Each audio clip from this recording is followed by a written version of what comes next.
우리 정원지기 가족들의 특송 좋으셨나요? 별로 안 좋으셨나 봐요. 예, 은혜의 찬양에 또 결단의 마음으로 주님 앞에 올려드린 이 찬양을 통해서 주님께서 영광 받으신 줄 믿습니다. 우리 교회 귀한 정원지기들이 이렇게 계시다는 것이 얼마나 감사한지, 얼마나 행복한 일인지 돌아보는 시간들이 있었습니다. 모든 영광 우리 하나님께 올려드리는 마음으로 박수 한번 할까요? 예, 지난 주일과 월요일에 걸쳐서 정원지기 수련회가 있었습니다. 큰 은혜와 또 기쁨과 또 채우심의 시간이 분명히 있었던 것 같습니다. 여기 계신 우리 여러분들께서 기억하시고 기도해 주시고 또 격려해 주신 것이 참 큰 힘이 되었다라고 믿어 의심치 않습니다. 서로 섬기면서 그 시간 가운데 잘 먹고 잘 치우고 또 잘 교제하고 잘 배우고 또 같이 고민하고 또 함께 기도했던 시간이었습니다. 우리 정원지기님들께서 수련회 기간 동안에 하셨던 말씀, 그리고 갔다 와서도 반복해서 했던 이야기들이 있습니다. 그 이야기는 뭐였냐면 정원 가족이 생각난다라는 것이었습니다. 예. 참 하나님께서 부으신 은혜가 있었는데 우리 정원 가족들과 이런 은혜 시간들을 나누면 좋겠다라는 그런 생각들을 한 것이죠. 마치 우리 부모님들 맛있는 거 먹으면 우리 자녀들 생각나잖아요. 그런 마음이 아니었는가라는 생각을 해봅니다.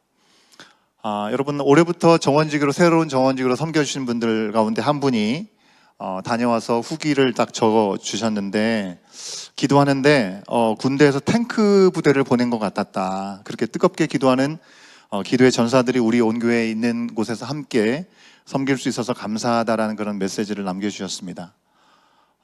참 하나님의 은혜가 컸다 생각합니다. 이 열기와 기세를 모아서 이제 온 가족 수련회를 준비가 시작되었습니다. 별로 기대를 안 하시네요. 예.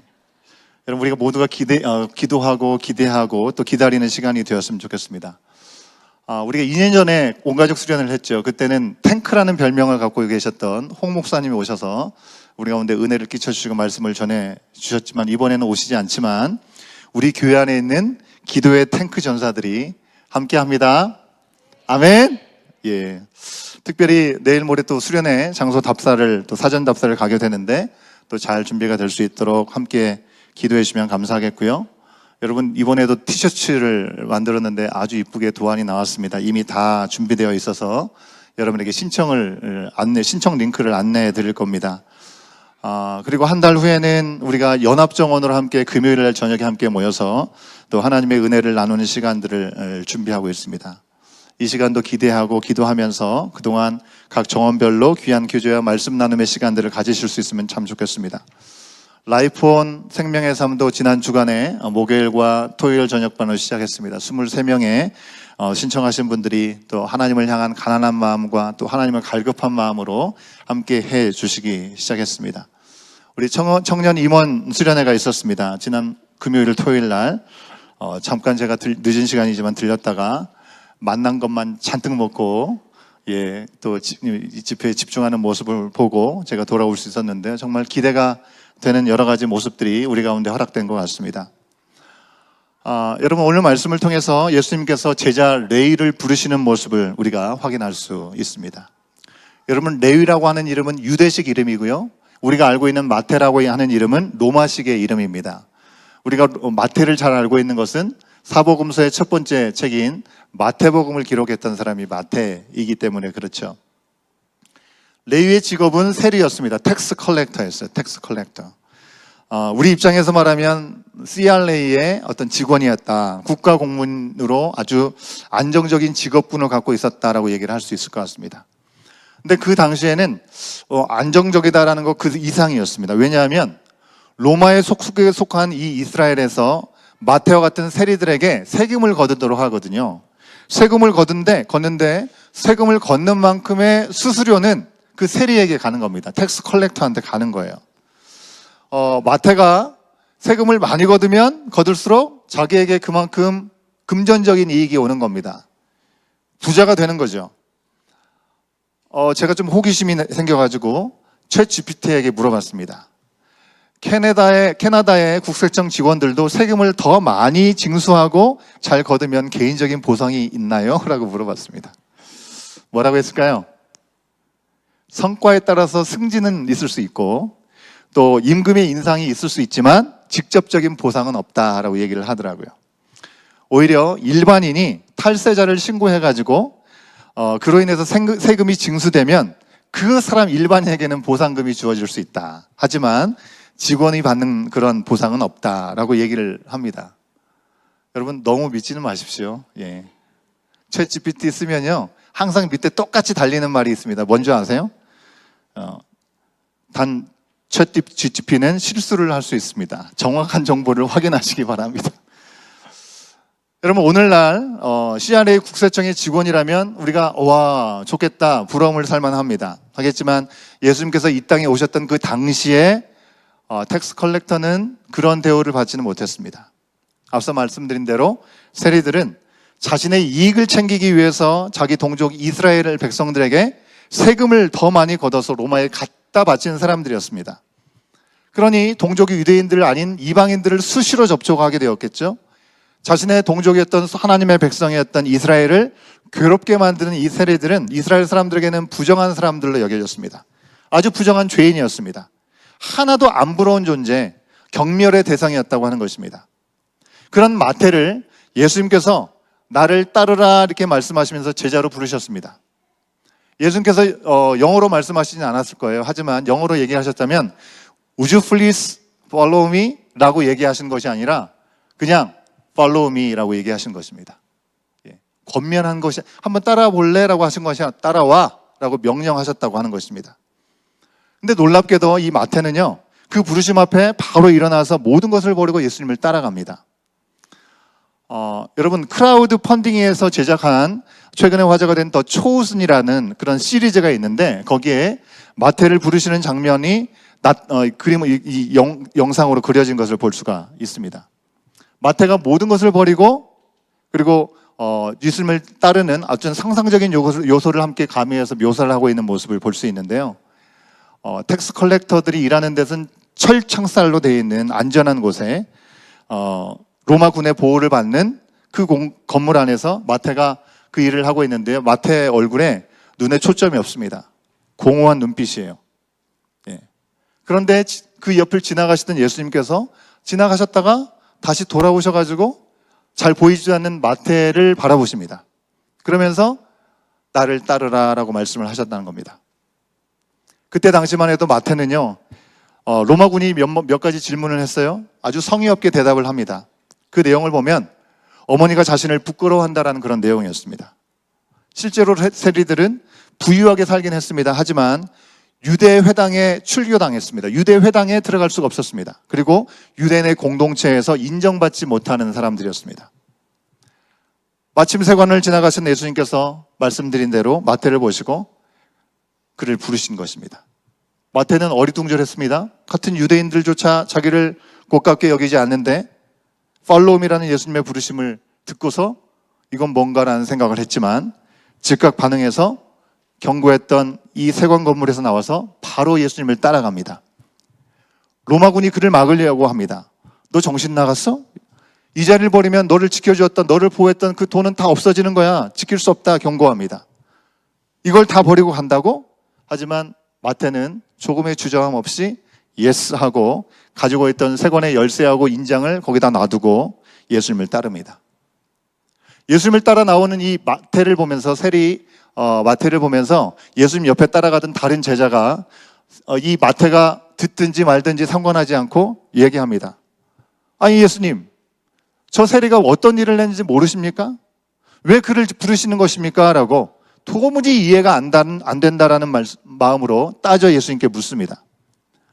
예수님 뭐라고 얘기하시면 너도 그렇게 부름 받았지 않았냐? 너도 이해하지 못했잖아 라고 얘기하면서 제자는 자기는 세리가 아니기 때문에 이 친구하고는 경우가 다르지 않습니까? 라고 항변을 합니다. 그때 예수님께서 하시는 대사가 참 멋졌습니다. 그 대사는 뭐냐면 Get used to different 라는 말이었습니다. 다른 것에 익숙해져 라는 말씀이었습니다. 이 말이 성경에 나오는 표현은 아닙니다. 하지만 성경 모두에 나오지 않는 이 행간을 적절히 상상으로 채워준 어떤 장면과 대사가 아닌가라는 생각을 했습니다. 좀 더 궁금하신 분들은 더 초우순이라는 에피소드 7을 찾아서 한번 보시기 바랍니다. 예수님이 마태를 부르신 후에 마태는 예수님을 위해서 자기 집을 오픈하고 잔치를 벌입니다. 마태의 동료들도 찾아오지요. 세리들 그리고 다른 사람들도 많이 그 자리에 참석을 했는데요. 이 사실을 알게 되었던 바리새인과 서기관들이 예수님의 제자들에게 비난을 하기 시작합니다. 너희는 왜 세리들과 죄인들과 함께 먹고 마시냐라고 얘기를 따져 묻는 것이죠. 시비를 걸려고 던졌던 질문이었습니다. 근데 그때 예수님께서 이 땅에 왜 오셨는지에 대한 목적을 다시 한번 분명하게 말씀하십니다. 누가복음 5장 31절과 32절 말씀을 쉬운 성경인 세번역으로 우리 같이 한번 확인해 보도록 하겠습니다. 함께 읽습니다. 시작. 예수께서 그들에게 대답하셨다.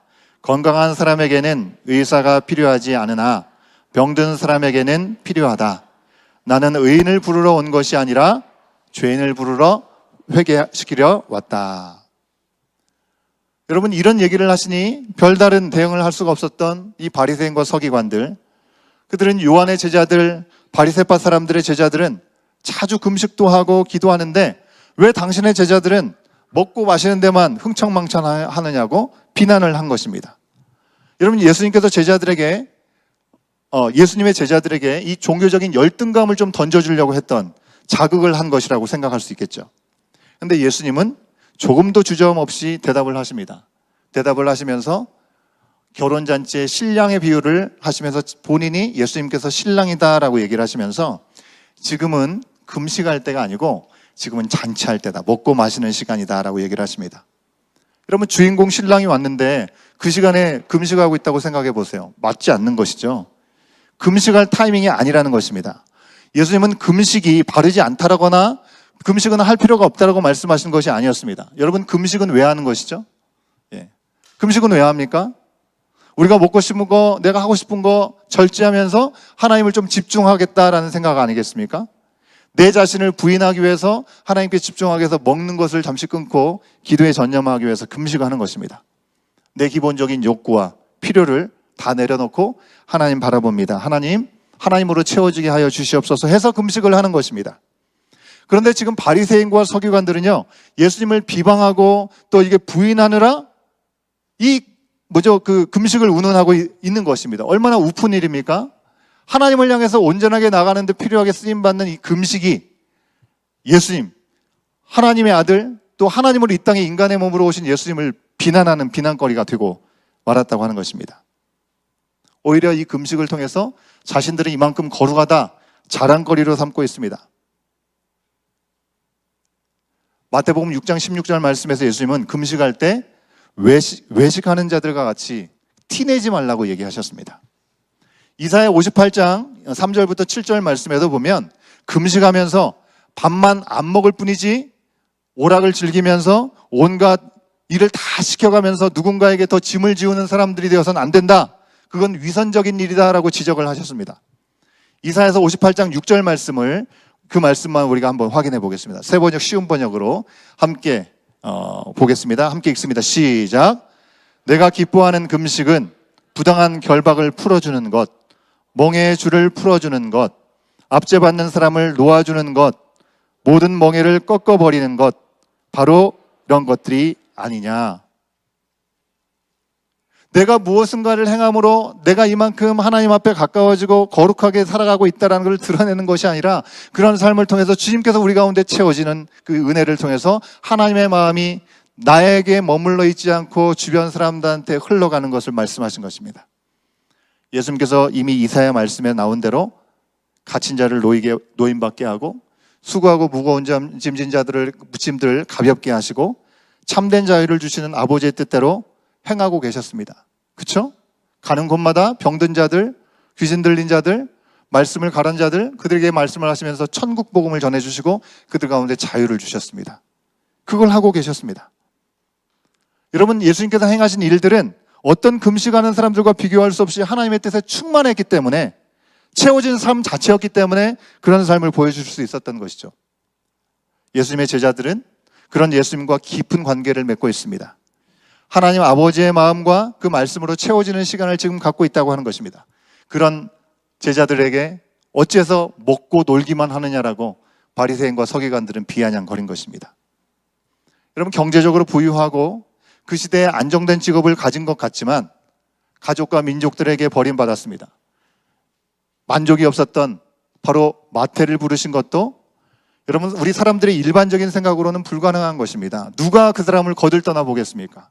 하지만 마음의 중심을 꿰뚫어 보시는 우리 주님께서 오직 아버지의 마음으로 채우시셨기 때문에, 예수님이셨기 때문에 그를 부르시는 것이 가능했던 것이죠. 그 앞에서 금식을 운운하면서 예수님과 제자들이 경건하지도 거룩하지도 않고 뭔가 잘못되었다고 비판하는 그들의 말이 얼마나 어리석고 무지한지 우리는 돌아보게 됩니다. 여러분, 사실 예수님께서 마태를 부르시는 이 시점, 이 당시의 시점은요, 이미 예수님께서 누구이기에 죄를 용서하는가라는 말을 하는 그 예수님의 말 때문에 논란이 일어나는 시점이었습니다. 오늘 말씀 첫 절이었던 27절 보게 되면 그 후에라고 시작하고 있는데요, 그 후에라고 하는 것은 그 앞에 무슨 일이 있었냐고 하냐면, 예수님께서 친구들이 메고 온 이 중풍병자를 보시고 내 죄사함을 받았느니라 라고 말씀하시고 고치시는 이적을 보여주셨던 이 사건이 있었던 것입니다. 자기 스스로 예수님께 나오지도 못하는, 움직이지도 못하는 사람이었습니다. 그 중풍병자를 예수님께서 기적을 통해서, 놀라운 기적을 통해서 고치시고, 그 기적을 보고도 예수님을 인정하고 또 예수님을 찬양하는 것이 부족할 텐데, 그러지 않고 바리새인과 서기관들은 자기가 뭔데 죄를 용서하느냐라고 얘기하면서 예수님을 향해서 신성모독죄를 범하고 있다라고 비판하고 정죄한 사람들인 것입니다. 마음이 굳어져도 얼마나 굳어졌는지를 우리가 생각해 보게 되죠. 예수님께서 그들의 그 악한 생각을 이미 알고 계셨습니다. 그리고 뭐라고 얘기하십니까? 내가 죄를 용서한다는 말을 하지 않는 것이 훨씬 쉬운 일이다. 고치기만 하면 되죠. 그죠? 고치고 안만 얘기 아니면 사람들이 그저 예수님을 어떻게든지 험담하려고, 흠잡으려고 노리고 있는 것을 다 알고 계시는데, 죄를 용서하려고 한다라는 말씀을 하실 필요가 없는 것입니다. 그것이 더 쉬운 일인 것입니다. 그런데 나에게 죄를 용서하는 권세가 있는 줄 알게 하려고 일부러 말했다라고 예수님께서 말씀하십니다. 여러분 생각해 보십시오. 사람들이 눈에 불을 켜고 어떻게든지 잡아들이려고 신성모독의 이슈가 한참 뜨거운 이런 상황인데, 예수님은 다시 마태를 부르고 계십니다. 같은 유대인들의 입장에서 보면 어째서 저런 사람하고 같이 하지라고 생각할 수 있는 타이밍이죠. 그 논란의 중심에 스스로 뛰어드신 것입니다. 상황이 그러니만큼 조심해야 되지 않겠습니까? 문제가 될 만한 일들은 어떻게든지 제하고 안 하려고 하는 것이 좋을 텐데, 마태가 생각해도 좀 의아한 상황인 것입니다. 기회는 이때다 싶은 마음을 가지고 그들에게 예수님께서 다가온 그들에게 뭐라고 얘기하십니까? 의인, 실제로 말하면 진짜 의인이 아니라 자칭 의인이라고 말하는 그들을 얘기하는 거죠. 자칭 의인을 부르러 온 것이 아니라 죄인을 불러서 회개시키려 왔다라고 담대하게 예수님 말씀하십니다. 그리고 여전히 예수님의 경건성에 의혹을 갖고 있는 그들의 완악함을 지적하시면서 새 포도주는 새 부대에 담아야 된다라고 말씀하십니다. 무엇을 얘기한 것입니까? 나에게 익숙한 거, 내가 경험한 거, 그것을 절대적으로 생각하면서 그 틀 안에 모든 것을 끼워 넣지 말라고 하는 것을 새 포도주를 새 부대에 넣으라고 말씀하신 것입니다. 하나님의 말씀도 인간의 기준 안에만 두어버리고 자기의 기준대로 이것이 맞다라고 생각하고 그것이 가장 최선이라고 좋다라고 고집하는 그 바리새인들과 서기관들에게 스스로 의롭다라고 착각하고 남들을 정죄하는 그 마음들을 책망하고 계시는 것입니다. 여러분, 하나님께서 진정 원하시는 것이 무엇입니까? 자격 미달로 보이는 사람들일지라도 그들을 배제해버리고 포기해버리는 것이 아니라 그러한 죄인들을 고치시고 새롭게 하시고 구원하고 영원히 함께 하시고자 하시는 것이 바로 우리 아버지 하나님의 마음인 줄로 믿습니다. 그 마음을 본받아 우리가 주님의 자녀가 되어서 이 자리에 있는 것이죠. 우리가 그리스도에 살면서 한번 돌아보십시오. 우리의 기준으로, 우리의 경험에 갇혀 있을 때가 우리 또한 얼마나 많이 있습니까? 제가 예전에 섬겼던 교회에 있을 때 어떤 분들이 이런 말씀을 하셨어요. 정말 작은 섬에 있는 교회인데 한국에서 크다고 하는 손꼽는 교회들 있잖아요. 사랑의 교회, 온누리 교회, 이런 크고 아주 잘 갖춰져 있는 그 교회를 다니던 분들이 온 거죠. 와가지고 본인들은 전혀 섬기지도 않으면서 이 교회는 왜 이러냐, 왜 저러냐 평가하고 재고, 불평하고 그래서 힘든 일이 있었다라는 얘기를 합니다. 캐나다가 이제 교육이 좋다라는 생각 때문에 자녀들 교육을 위해서 아빠는 열심히 한국에서 돈을 벌고 엄마가 이곳에 와서 기러기 엄마가 되어 있는 그런 분들이 계시잖아요, 그죠? 그런 분들은 대부분 당시에 일을 하지 않고 자녀들 학교에 보내고 나서 시간도 있기 때문에 힘을 다해서 교회를 비난하고 힘들게 했다라는 그런 이야기를 제가 들었습니다. 물론 제가 직접 경험한 것은 아니기 때문에 그것이 전부가 아닐 수도 있겠지만 실제로 우리가 그리스도로 살아가면서 이와 같은 실수를 할 때가 분명히 있다라는 것입니다. 내가 경험한 어떤 신앙의 경험이나 어떤 지식을 그것이 전부인 양 절대화하고 그 프레임으로 다른 사람들을 비판하는 일들이 우리 가운데도 나타난다는 것입니다. 분명히 하나님께서 우리를 부르시고 그 안에서 놀라운 은혜를 분명히 경험하고 지금까지 왔는데도 그 은혜에 대한 시간들을 까마득하게 잊어버리고 나는 원래부터 꽤 괜찮은 사람인 것처럼 부르심을 받은 그런 사람으로 선생과 재판관이 되어서 다른 지체나 교회 밖의 사람들을 쉽게 평가하는 그런 순간들이 있다는 것입니다. 그런데 오늘 우리의 말씀을 통해서 우리에게 분명하게 알게 하시는 말씀이 있습니다. 오늘 우리의 말씀을 통해서 주시는 교훈은요, 첫 번째는 우리 중에 누구도 완성형으로 부르심을 받은 사람은 없다라는 것입니다. 완전하게 부르심을 받지 않았다는 것입니다. 이런 마태와 같이 모든 사람에게 비난을 받는 정도가 아닐 것입니다. 우리는, 그죠? 우리가 누구에게 밉상을 보이는 일들이 있을 수 있겠으나 많은 사람들에게 공동의 적이 되진 않죠. 그럴지라도 우리 모두는 스스로 하나님의 영광에 가까이 할 수 없는 죄인이라는 사실은 분명합니다. 우리가 죄인이고 그 죄를 우리 스스로 극복할 수 없기 때문에 예수님께서 이 땅에 오신 건 아니겠습니까? 그래도 나는 마태보다는 좀 낫다라고 말한 그 시리즈물, 그 속의 제자들처럼 우리는 그래도 나는 좀 그래도 레벨이 좀 다르다라고 생각하는 것은 참 우스운 일이라는 것을 좀 우리가 돌아볼 수 있으면 좋겠습니다. 여러분, 이제 너무 따뜻해져가지고 완전히 이 에드먼튼 땅이 진흙탕이 되어버렸습니다. 그죠?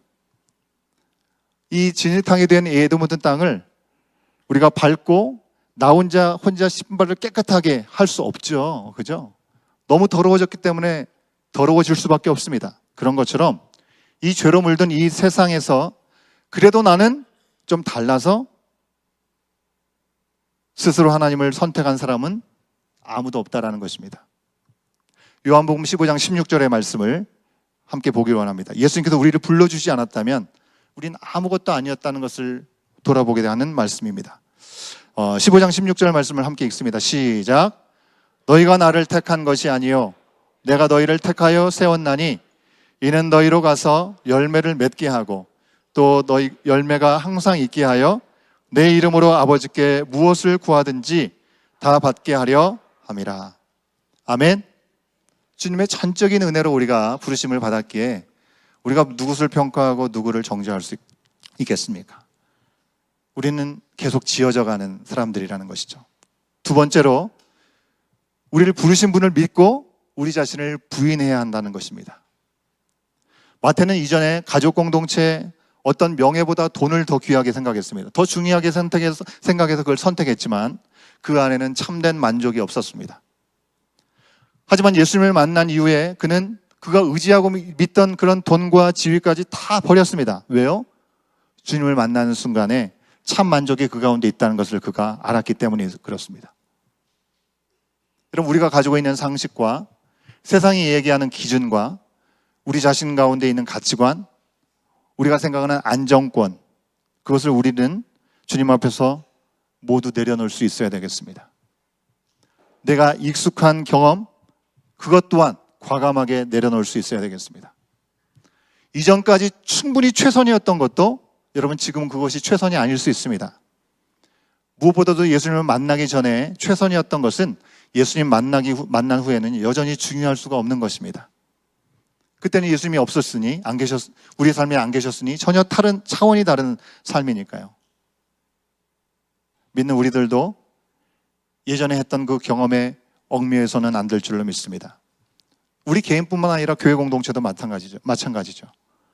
남들이 하는 것 우리도 똑같이 하고 내가 익숙한 것 그것을 따라 하는 것이 아니라 지금 나와 함께 하시고 우리 공동체와 함께 하시는 성령께서 어떻게 인도하시는가, 성령께서 인도하시는 것을 우리가 볼 수 있어야 됩니다. 예수님께서 하시는 말씀, 성령의 인도하심, 아버지 하나님의 마음이 바로 지금 이때 우리 가운데 무엇을 명령하시는 것인지 우리가 민감하게 반응할 때 새 포도주를 새 부대에 담을 수 있을 줄로 믿습니다. 여러분, 그러기 위해서 뭐가 필요해요? 모든 일을 말하고 결정하기 전에 반드시 먼저 기도하고 믿음의 지체들과 함께 마음을 나누고 앞서가지 않아야 되는 것입니다. 당장 눈에 보이는 것으로 판단하지 않고 주님의 행하신 일들을 보면서 여기까지 어떻게 인도해 주셨는지를 보면서 말씀의 명령과 허락하신 그 모든 일들을 잘 헤아려서 일치하는 마음을 가지고 결정하고 행할 수 있어야 될 줄로 믿습니다. 그러니 우리 교회 공동체에서 가장 중요한 것은 여러분, 우리가 말씀 앞에 서는 것이고 기도의 자리를 놓치지 않는 것입니다. 거기에 집중해야 되는 것입니다. 물론 그렇게 해도 우리가 연약해서 우리가 자주 실수합니다. 하지만 아예 우리 자신이 주인이 되어서 주체가 되는 내 중심, 우리 공동체 중심이 아니라 우리가 2년 전 수련회 주제인 것처럼 하나님 중심, 말씀 중심으로 가는 것이 너무나 중요하다고 하는 것이죠. 마태복음 6장 31절부터 33절까지의 말씀을 우리가 함께 보겠습니다. 찬양팀은 나오시면 좋겠습니다. 함께 읽겠습니다. 시작. 그러므로 염려하여 이르기를 무엇을 먹을까, 무엇을 마실까, 무엇을 입을까 하지 말라. 이는 다 이방인들이 구하는 것이라. 너희 하늘 아버지께서 이 모든 것이 너희에게 있어야 할 줄을 아시느니라. 그런즉 너희는 먼저 그의 나라와 그의 의를 구하라. 그리하면 이 모든 것을 너희에게, 아멘.